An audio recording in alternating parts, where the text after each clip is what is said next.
नमस्कार, BTV news में स्वागत है आपका।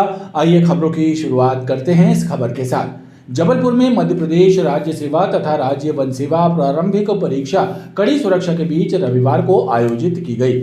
यहां 2 पारियों में सुबह और शाम परीक्षा आयोजित की गई। परीक्षा के लिए जबलपुर में 34 परीक्षा केंद्र बनाए गए थे। इन परीक्षा केंद्रों पर सुरक्षा व्यवस्था के पुख्ता इंतजाम कराए गए। सभी सेंटरों पर शांतिपूर्वक एग्जाम संपन्न कराए गए। रविवार को जबलपुर के 34 परीक्षा केंद्रों में मध्य प्रदेश राज्य सेवा और राज्य वन सेवा प्रारंभिक परीक्षा आयोजित की गई। ये परीक्षा 2 सत्रों में आयोजित हुई। प्रथम सत्र में परीक्षा में 9,308 और द्वितीय सत्र में 9,396 परीक्षार्थी शामिल हुए। परीक्षा केंद्रों पर सुरक्षा व्यवस्था के पुख्ता इंतजाम किए गए। सभी अभ्यर्थियों को एग्जाम हॉल में सर्चिंग के बाद प्रवेश दिया गया। परीक्षा में शामिल हुए परीक्षार्थियों ने पेपर के बाद परीक्षा में आए प्रश्नों को लेकर मिली जुली प्रतिक्रिया व्यक्त की। जैसे टॉपिक वाइज दिया हुआ है यूनिट में कि टॉपिक वाइज सारे क्वेश्चन सारी यूनिट से कवर हुए थे और ऐसा नहीं है कि पर्टिकुलर किसी सब्जेक्ट मतलब किसी टॉपिक वाइज से ज़्यादा कुछ दे दिया था। सेपरेटली सारे क्वेश्चन सही थे और सेकंड पेपर भी अच्छा ही था। मतलब इजीली आंसर्स निकाले जा सकते थे, बहुत ज्यादा प्रॉब्लम नहीं था।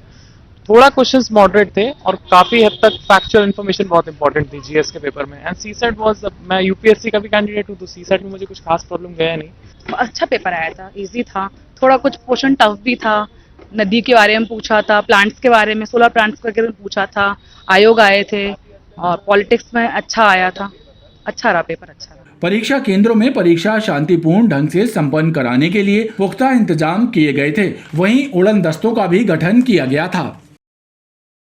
नेताजी सुभाष चंद्र बोस केंद्रीय कारागार में निरुद्ध सजा याफ्ता कई बंदियों को उनके अच्छे आचरण की वजह से पैरोल पर परिजनों के पास जाने का लाभ मिल रहा है। सेंट्रल जेल के लगभग 350 बंदी पैरोल पर हैं। जेल अधीक्षक का कहना है कि पैरोल पर छूटे बंदी कुछ वक्त तक अपने परिजनों के बीच रहकर समाज की मुख्य धारा से जुड़ने का प्रयास करेंगे।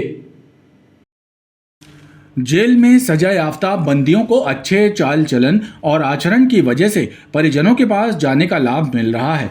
इसके लिए उन्हें कुछ समय के लिए पैरोल का लाभ दिया जाता है। सेंट्रल जेल के लगभग 350 बंदी वर्तमान में पैरोल का लाभ प्राप्त कर रहे हैं। जेल अधीक्षक अखिलेश तोमर का कहना है कि पैरोल पर छूटे बंदी अपने परिजनों और समाज के बीच जाकर मुख्य धारा से जुड़ने का प्रयास करते हैं। ऐसे में सजा पूरी होने के बाद जब बंदी रिहा होते हैं तो उन्हें परिवार और समाज से जुड़ने में कठिनाइयों का सामना नहीं करना पड़ता है। बंदियों के पैरोल के संबंध में ये है कि एक सुधारात्मक कदम इसका मुख्य उद्देश्य है कि बंदी जब भी सजा करके जाए तो बाहर वो समाज में समाजीकरण हो सके, वो यूज टू हो जाए। इसके लिए शासन की स्कीम है, ये हमारे लिए बहुत यूजफुल है शासन प्रशासन चलाने के लिए। बंदियों को पता है हमारा आचरण अच्छा नहीं रहेगा तो वो पैरोल नहीं जा पाएगा। पैरोल 2 तरह से जाते हैं। एक बंदी जिनका आचरण अच्छा है, सारी रिपोर्ट ओके होती हैं, वो बंदी साल में 42 दिन जाता है। आपको मैं बता दूं यहाँ पे जो पैरोल का लाभ लेते हैं वो सबसे ज़्यादा लाभ यूजफुल है डिंडोरी और मंडला बंदियों को, जो वहाँ जाते हैं अपनी खेतीबाड़ी तो करते ही करते हैं, प्लस दूसरे सामाजिक कार्य भी करते हैं। किसी को शादी करनी है, टीका है या कहीं सारी चीज़ें करके आते हैं। अभी वर्तमान में जबलपुर जेल पे 390 के करीब बंदी पैरोल पर जाते हैं। सरकार और जेल प्रशासन समय समय पर बंदियों के सुधार के लिए कई कदम उठाती है। इसमें पैरोल जैसा कदम अहम योगदान बनकर सामने आता है।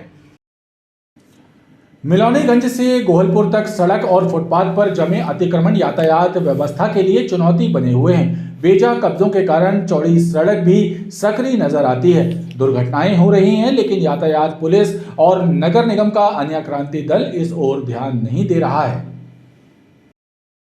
सड़क और फुटपाथ पर कब्जा जमा कर दुकानें लगाने की प्रवृत्ति यातायात व्यवस्था को चौपट कर रही है।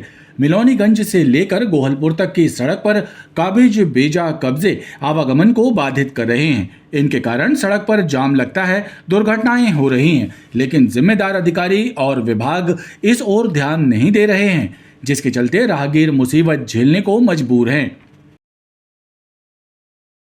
गोहलपुर से मिलौनीगंज तक में बहुत जाम मिलता है और सड़कें बहुत सक्रिय हो चुकी हैं। दुकानें, अवैध कब्जे, टपरे, चाय की दुकान, नाश्ते की दुकान, बहुत दिक्कत होती है। यहाँ पे जाम की संभावना बहुत ज़्यादा होती है।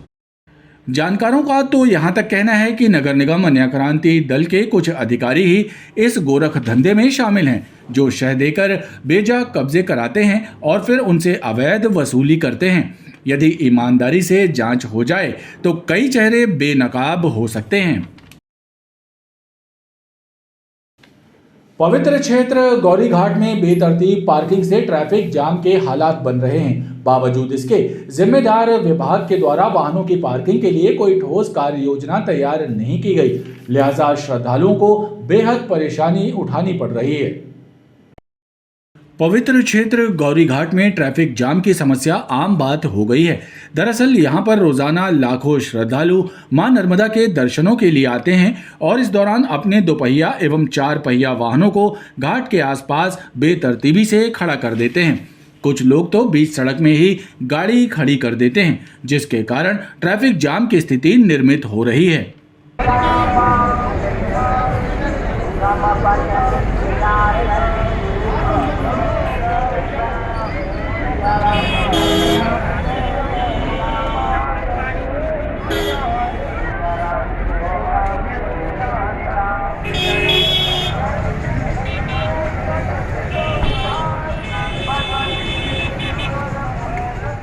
ऊपर फोर व्हीलर को रोकना चाहिए, जिससे भाई आम पब्लिक को आने में असुविधा ना हो। पुलिस प्रशासन की कोई जिम्मेदारी नहीं है, भाई ऊपर उनको चौराहे में फोर व्हीलर को रोकना चाहिए। श्रद्धालुओं का कहना है कि जिम्मेदार विभाग को वाहनों की पार्किंग को लेकर कोई ठोस कार्य योजना तैयार करनी चाहिए। बेपटरी हो चुकी सफाई व्यवस्था लोगों के लिए मुसीबत का सबब बन गई है। रामायण मंदिर सुपाताल से सात खंबा मंदिर गढ़ा बाजार के बीच जगह जगह लगे कचरे के ढेर कई दिनों से ऐसे ही पड़े हुए हैं, जिसकी वजह से क्षेत्रीय जनों को बेहद परेशानी हो रही है।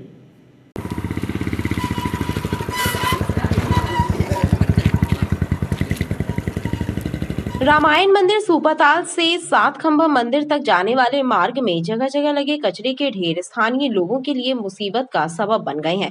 क्षेत्रीय रहवासियों का कहना है कि सफाई व्यवस्था लड़खड़ाई है और कई दिनों कचरा भी नहीं उठाया जाता है, लिहाजा संक्रामक बीमारियां फैलने का भी खतरा बना हुआ है। साथ ही लोगों को भी आवागमन में परेशानी उठानी पड़ती है। हमारे इधर भैया रामायण मंदिर से जो रास्ता गई है सतखम्बा मंदिर के पास कोई सफाई नहीं होती है, अभी भी उधर तक कचरा पड़ा है, जबकि सुपरवाइजरों से बोल भी चुका हूँ मैं 2-3 दफ़े, वो आशा वासन भर देते हैं, झाड़ू तक नहीं लगती उधर, क्या गंदगी बहुत ज़्यादा है।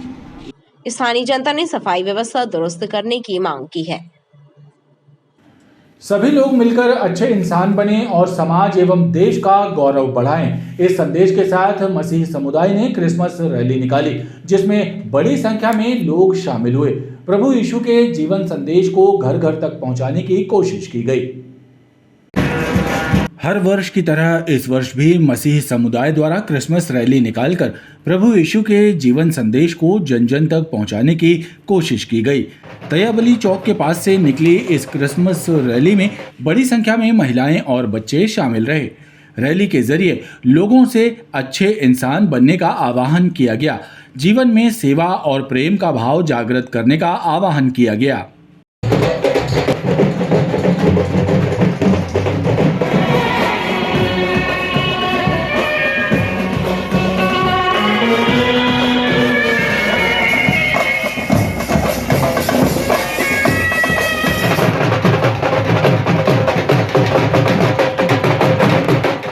प्रभु यीशु के जन्म के उपलक्ष्य में निकाली जा रही है और ये खुशी का दिन है, क्योंकि ईश्वर मानव बना, मानव बनकर किसी पर अधिकार जताने के लिए नहीं, प्रेरणा देने के लिए, कि सेवा का भाव को प्रचार करने के लिए, गिरे हुओं को उठाने के लिए, बंदियों को छुटकारा देने के लिए और समुदायों को एकत्रित करने के लिए प्रभु जन्म लिया था गरीबों के बीच में, चरनी में।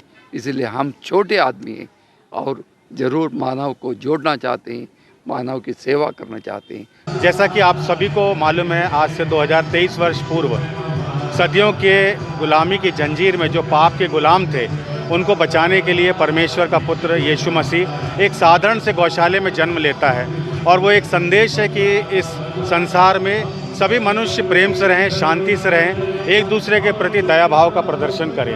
और इन्हीं बातों को लेकर मसीह समुदाय आज नगर की सड़कों पर निकलने वाला है। शहर भ्रमण करते हुए क्रिसमस रैली ने धर्म जागरण की अलख जगा दी। सदर स्थित सेंट अलोयसिस स्कूल की स्थापना के 150 वर्ष पूर्ण हो गए हैं। इस अवसर पर स्कूल प्रबंधन अपनी स्थापना का 150वां गौरवशाली वर्ष मना रहा है, जिसके तहत 10 जुलाई से विभिन्न कार्यक्रमों के आयोजन किए जा रहे हैं। इन कार्यक्रमों का समापन 18 और 19 दिसंबर को भव्य रूप में किया जाएगा। संत अलोयसिस स्कूल के प्राचार्य फादर CB जोसेफ ने बताया कि 2 दिवसीय समापन समारोह पूर्व चीफ जस्टिस रविशंकर झा के मुख्य आतिथ्य और महापौर जगत बहादुर सिंह अन्नू के विशिष्ट आतिथ्य में होगा। 2 दिवसीय इस कार्यक्रम में शाला के भूतपूर्व छात्र, शहर के गणमान्य नागरिक शामिल होंगे। इस मौके पर विभिन्न कार्यक्रमों के साथ ही प्रतिभाशाली छात्रों को सम्मानित किया जाएगा। हमारे शहर के लिए बहुत ही बड़ी बात है कि एक स्कूल इधर 150th ईयर कंप्लीट कर रहे हैं और इतने सालों तक शिक्षा के क्षेत्र में कार्य कर रहे हैं। और हमारे स्कूल से जो भी बच्चे निकले हैं और इतने बड़े पोस्ट में हैं, अलग अलग जगह पर देश विदेश में हमारे स्कूल के बच्चे छात्र अपना योगदान दिया है। अपने सोसाइटी के लिए, हमारे भारत के लिए कार्य कर रहे हैं। बहुत सारे डॉक्टर्स जबलपुर में खुद कार्य कर रहे हैं और जजेस हैं और मिलिट्री पर्सन्स हैं और अलग अलग इंजीनियर्स हैं। बहुत ही ज़्यादा लोग इसी प्रकार हमारे सोसाइटी के लिए कार्य कर रहे हैं और इसके लिए मैं बहुत ही धन्यवाद देना चाहूँगा पिता परमेश्वर को, जो हम लोगों को इसी प्रकार का एक संस्था में इतने साल तक हमने अच्छे से संचालित किया है। बेलबाग थाना पुलिस ने जुए के एक फड़ पर छापा मारकर 11 जुआरियों को गिरफ्तार किया है। इन जुआरियों के कब्जे से ताश के पत्ते और 9,900 रुपए नकदी जब्त की गई है। सभी जुआरियों के विरुद्ध जुआ एक्ट की धाराओं के तहत प्रकरण दर्ज किया गया है। बेलबाग थाना पुलिस से मिली जानकारी के मुताबिक थाना क्षेत्र में स्थित पारसी कब्रिस्तान के गेट के पास बिजली के खंभे के नीचे जुआ फड़ संचालित होने की जानकारी मिली थी। इस आधार पर पुलिस टीम ने रेड कार्रवाई की, जहां मौके पर 11 जुआरी जुआ खेलते पकड़े गए। मौके पर पुलिस को जुआरियों से ताश के पत्ते और 9,900 रुपए बरामद हुए, जिसे जब्त करते हुए सभी के विरुद्ध 13 जुआ एक्ट का प्रकरण दर्ज किया गया है। आपके वहाँ पे पहुँच के तस्दीक किया, जहाँ पे 11 जुआरी हमें मिले, जिनके फड़ और उनके पास कब्जे से 9,900 रुपये जब्त किए गए एवं 52 ताश के पत्ते जब्त किए गए हैं। इनके साथ 13 जुआ एक्ट की कार्रवाई की गई है। खबरों का ये क्रम लगातार जारी है। आप देखते रहिए BTV न्यूज़।